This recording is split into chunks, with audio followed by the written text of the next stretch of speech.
তাই মনে মনে ঠিক করে প্রতি মাসে সে নিজের সাধ্য অনুযায়ী এই সাহায্য পরিশোধ করে দিবে। খাতা দেখতে দেখতে হঠাৎ অন্যমনস্ক হয়ে পড়ে বাণী। ব্যাচে আপাতত 4 জন স্টুডেন্ট পড়ে তার কাছে। 4 জনের গার্ডিয়ানই আপাতত বাণীর প্রতি সন্তুষ্ট। বাসায় বাড়তি কাজ না থাকায় দেখা যায় প্রায় বাণী অতিরিক্ত 1 ঘন্টাও সবাইকে পড়িয়ে দেয়। তাই এই স্টুডেন্টগুলো আপাতত হাতছাড়া হওয়ার সুযোগ নেই। কিন্তু দুর্জয়ের ওই টাকা পরিশোধের জন্য আরও 3-4টা স্টুডেন্ট পেলে বাণীর সুবিধা হতো। অতিরিক্ত দুশ্চিন্তায় বাণীর মাথাটা হঠাৎ ভারী অনুভব করে। ঘাড়ের কাছটা কেমন ঝিমঝিম করছে। প্রেশারটা আবার ফল করেছে সম্ভবত।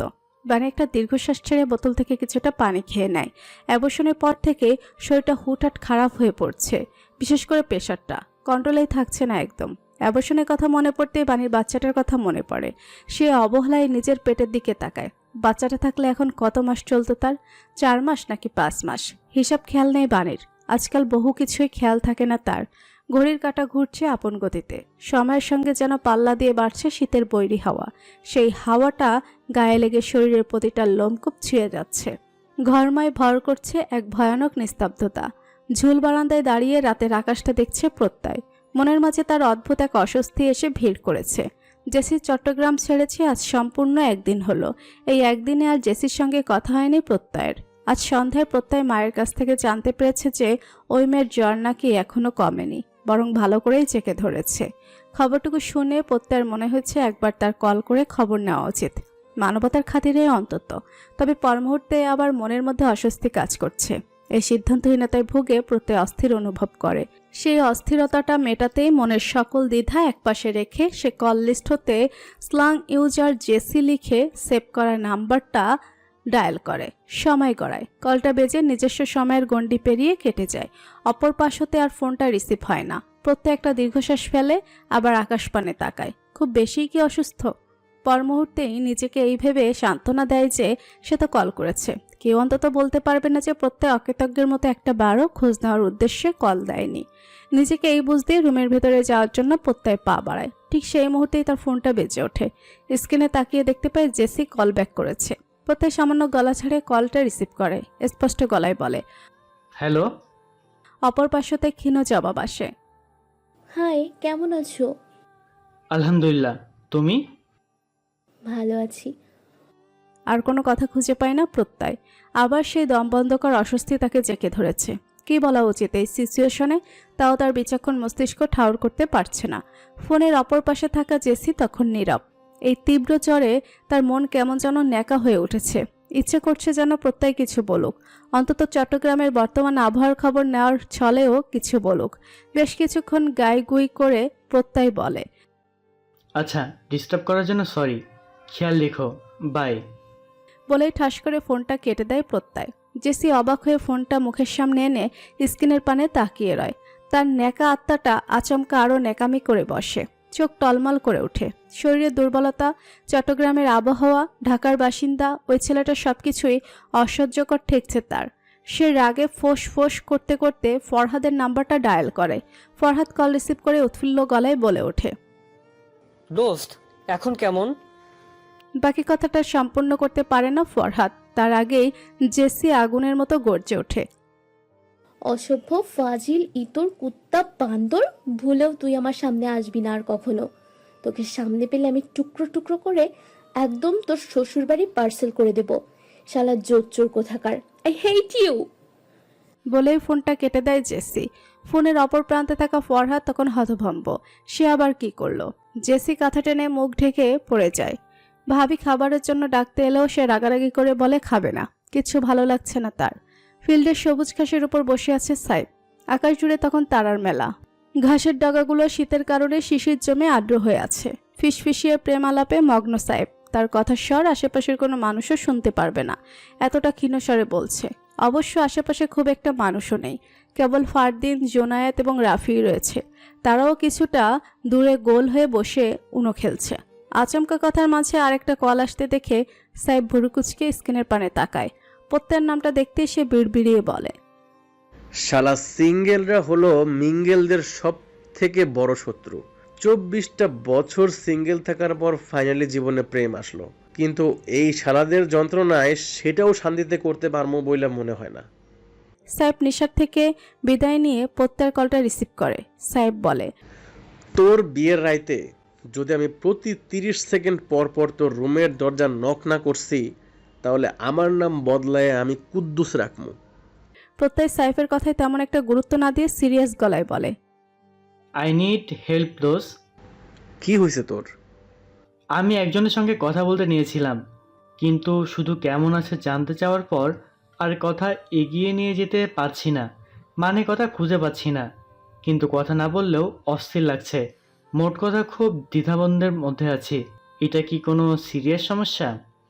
সাইফ ভুরু কুচকে পুরোটা শুনে পরপর সন্ধিয়ান গলায় প্রশ্ন করে। তুই কি ঝগড়াঝাটি ভাবের কথা বলতেছিস? প্রত্যয় বিরক্তি নিয়ে বলে, ওর নাম জেসি। এসব ঝড়কাঝাটির ভাবি আবার কেমন শব্দ? সাইফ সুর টেনে বলে। ও আচ্ছা আচ্ছা। প্রত্যয় বলে, যা জিজ্ঞাসা করেছি তা বলো। সাইফ সিরিয়াস গলায় বলে, তোর কথা শুনে যা বুঝলাম, লক্ষণ তো ভালো না। খুব সিরিয়াস একটা সমস্যা এটা। প্রত্যয় বিস্ময় নিয়ে বলে, কি সমস্যা এটা? দিস ইজ লাভ বন্ধু, দিস ইজ লাভ। প্রত্যয় সঙ্গে সঙ্গে বলে ওঠে। বলেই প্রত্যয় ফোন কেটে দেয়। সাইফ হতাশ গলায় আকাশপানে তাকিয়ে বলে, হে খোদা, দুনিয়ায় তুমি আমার আশেপাশে মানুষরূপী একদল বলদ পাঠাইলা, আর এদের পথ দেখাইতে আমারে পাঠাইলা, কিন্তু শালারা একটাও আমার কথা সিরিয়াসলি নেয় না। এতে আমার কি দোষ? দুনিয়ায় বুদ্ধিমানের কদর দিন দিন কমে যাইতেছে। রাত তখন কটা বাজে কে জানে। ঘুমে আচ্ছন্ন বাণী হঠাৎ ঘামতে শুরু করে। তীব্র শীতের মাঝেও তার পুরো শরীর ঘামছে। দু চোখ খিচে বন্ধ করে আছে সে, ডুবে আছে স্বপ্নের জগতে। যেই স্বপ্নে তার বাস্তবতাটা তাকে তাড়া করে বেড়াচ্ছে। বিভীষিকাময় সেই রাত, শিমুল গাছ, গাছের নিচে রক্তাক্ত সায়ান্নের লাশ, সেই লাশের বুকে মাথা টেকিয়ে কাঁদতে থাকা বাণী। হঠাৎ কোথা থেকে হিরণ আসলো। এক থাবায় বাণীর হাত ধরে তাকে টেনে তুলে বাণী যেতে চায় না, পা দিয়ে মাটি খামচে ধরতে চায়, কিন্তু পারে না। নিথর সায়ান্নের লাশ হতে ক্রমে ক্রমে দূরে সরে যায় সে। বাকিটা বদ্ধ আঁখের সামনে ভেসে উঠতেই বাণী অস্বাভাবিক হয়ে পড়ে। ঘুমের মাঝেই ভাইয়া ভাইয়া বলে হাউমাউ করে কেঁদে ওঠে সে। কাঁদতে কাঁদতে বিছানার চাদর খামচে ধরে। বাণীর কান্নার শব্দে বন্যির ঘুম ছুটে যায়। সে চোখ মেলে পাশ ফিরে বাণীর এই অবস্থা দেখতেই ভীত হয়ে পড়ে। দ্রুত উঠে বসে দূরে সরে যায়। ভয়ে কাঁপতে থাকে। পরপর ভীত গলায় ডাকে, আম্মা, আম্মা মাথা, মাম্মা ওঠে না। বাণীর কনে পৌঁছায় না সেই ডাক। সে অন্য এক দুনিয়ায় আছে আপাতত। বনি ভয় এবার নিজেও ঠোঁট উল্টে নিঃশব্দে কেঁদে দেয়। কোনো উপায়ন্তর না পেয়ে সে আশেপাশে তাকায়। রুমের ড্রিম লাইট অন থাকায় চারিপাশটা পরিষ্কার দেখা যাচ্ছে। বন্যি দ্রুত বিছানা ছেড়ে নেমে গিয়ে টেবিল থেকে বাণীর ফোনটা হাতে নেয়। কন্ট্যাক্ট লিস্টে গিয়ে সে সামনে নিশার নাম্বার দেখে সেটাই ডায়াল করে। মধ্যরাত হওয়ায় নিশা তখন গভীর ঘুমে আচ্ছন্ন। কলের শব্দে তার ঘুম ভাঙলেও ঘুম ভাবটা দূর হয় না। সে চোখ বোঝা অবস্থায় বালিশের পাশ হতে হাতড়ে ফোনটা রিসিভ করে। সঙ্গে সঙ্গে ফোনের অপর পাশ হতে ফোঁপানোর শব্দ শুনতে পায় সে। নিশার ঘুম ভেঙে যায়। এক লাফে উঠে বসে সে। স্ক্রিনে বাণীর নাম্বারটা দেখে সে ভীত স্বরে বলে, হ্যালো। বন্যি কাঁদতে কাঁদতে ভীত গলায় বলে, আন্টি, মাম্মা মেয়ে যেন কি হয়েছে? নিশা উদ্বেগ নিয়ে প্রশ্ন করে, কি হয়েছে আম্মু? মাম্মাম ঘুমে মাঝে চড়ে চড়ে কান্না করছিল, ডাকছি কিন্তু উঠছে না, আমার ভয় করছে। মাত্র ঘুম থেকে ওঠায় নিশার মস্তিষ্ক তখন কাজ করছে না, কেমন ফাঁকা ফাঁকা লাগছে। সে কিছু না ভেবেই বলে বসে, তুমি ওয়েট করো, আন্টি আসছি। পিপল দিয়ে আন্টি ছাড়া অন্য কাউকে দেখলে দরজা খুলবে না, ওকে আম্মু? আন্টি এক্ষুনি আসছে। নিশা তাড়াহুড়ো করে বিছানা ছেড়ে নেমে দাঁড়ায়। তখনই তার মনে পড়ে সে কেবল বানের নতুন বাসার এরিয়ার নামটুকু জানে, কোন বাসা সেটা চিনে না। আর নাইমার বাসা থেকে বানের বাসার দূরত্ব প্রায় ঘন্টাখানিকের। নিশা পোকার মতো দাঁড়িয়ে রয়। কি করবে সে এখন? আব্বুও চট্টগ্রামে নেই। এই মুহূর্তে কি করবে সে? বাচ্চাটা ওইখানে একা ভয় পাচ্ছে। নিজের প্রতি বিরক্তিতে নিশা রাগে পায়চারি শুরু করে। আচমকা তার মনে পড়ে দুর্জয় ভাইয়া চট্টগ্রামে আছে। ভাইয়া বানিয়াপুর বাসাও চিনে। ভাইয়াকে একটা কল দিবে। ভাবতে ভাবতে নিশা দুর্জয়ের নাম্বারে কল লাগায়। কিছুক্ষণের মধ্যেই কলটা রিসিভ হতেই নিশা উদ্বিগ্ন গলায় শুধায়, ভাইয়া, তুমি ফ্রি আছো? ফ্রি থাকলে এখনই প্লিজ বানিয়াপুর বাসায় যাও। কলিং বেলের শব্দ পেতেই বন্যি দ্রুত ফোনের ফ্ল্যাশ লাইট অন করে রুম থেকে বের হয়। খাবার টেবিলের কাছ থেকে একটা চেয়ার টেনে দরজার সামনে রাখে। অতঃপর চেয়ার উঠে দাঁড়িয়ে পিপ হোল দিয়ে বাহিরে তাকায়। পরিচিত মুখ দেখতে এসে চেয়ারে দাঁড়িয়ে পা উঁচু করে আগে উপরে ছিটকিনিটা নামায়। তারপর চেয়ার ছেড়ে নেবে নিচের ছিটকিনিটা খুলে নব ঘোরায়। দুর্জয় ভীত বন্নিকে দেখতেই তাকে কোলে টেনে নিল, মাথায় হাত বুলিয়ে বলে, ইটস ওকে, এসে পড়েছি, আর কান্না করবেন না। বলতে বলতে দুর্জয় দ্রুত বাসায় প্রবেশ করে দরজাটা আটকে দেয়। সোজা চলে যায় ড্রিম লাইটার মৃদু আলো ভেসে আসা রুমটার দিকে। রুমে পা রাখতেই ড্রিম লাইটের আলোয় দেখা দৃশ্যটা দেখতেই দুর্জয়ের শরীরটা অবশ হয়ে আসে। বাণী তখনও হাউমাউ করে কাঁদছে, অস্পষ্ট স্বরে ভাইয়া ভাইয়া বলে আওড়াচ্ছে। কান্নার দমকে পুরো শরীর কাঁপছে তার, মুখটা কেমন রক্তশূন্য দেখাচ্ছে। দুর্জয় লাইট অন করার কথা খেয়াল রইল না। সে বন্নিকে বিছানার এক কোণে বসিয়ে দিয়ে দ্রুত বাণীর দিকে এগিয়ে যায়। বাণীর পানে বসে ডাকে, বানি, গেট আপ। বাণী উঠে না, বরং কান্নার প্রকোপ আরও বাড়ে। দুর্জয় হাত বাড়িয়েও থেমে যায়।